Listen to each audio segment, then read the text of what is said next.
भारतीय कंपन्यांना होर्मुझ न वापरणाऱ्या मार्गांनीही गॅस आणि तेलाचा पुरवठा उपलब्ध. तात्पुरता व्यत्यय असला तरी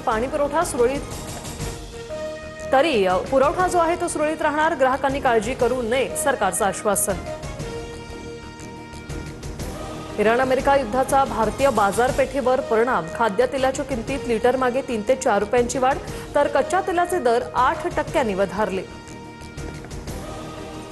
पाकिस्तानला इंधन दरवाढीचा फटका. पेट्रोल डिझेलच्या दरात प्रति लिटरने 55 रुपयांची वाढ. पेट्रोल डिझेलच्या किमती आता थेट 300 रुपयांच्या पुढे. राज्यातील पात्र शेतकऱ्यांना 2 लाखांपर्यंत कर्जमाफी. अर्थसंकल्पात मुख्यमंत्री फडणवीसांकडून शेतकरी कर्जमाफी योजनेची घोषणा. 27 सप्टेंबर 2025 पर्यंत कर्ज थकीत शेतकऱ्यांना लाभ मिळणार, तर नियमित कर्ज फेडणाऱ्यांना 50,000पर्यंत प्रोत्साहन. शेतकरी कामगारांसाठी हा फसवा अर्थसंकल्प. कर्जमाफी योजनेत पात्र अपात्र असा शाब्दिक खेळ. उद्धव ठाकरे यांचा सरकारवर निशाणा. तर किती तारखेपर्यंत कर्जमाफी पूर्ण करणार आहात, ठाकरेंचा सवाल. मुंबईसह ठाणे, पालघर आणि रायगडमध्ये उष्णतेचा कडाका कायम. पारा 38 अंशाच्या पार.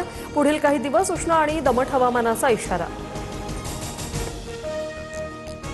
अहमदाबादमध्ये टीम इंडियाने हॉटेल आणि ड्रेसिंग रूम बदलली. 2023च्या कटू आठवणींना विसरण्याचा प्रयत्न.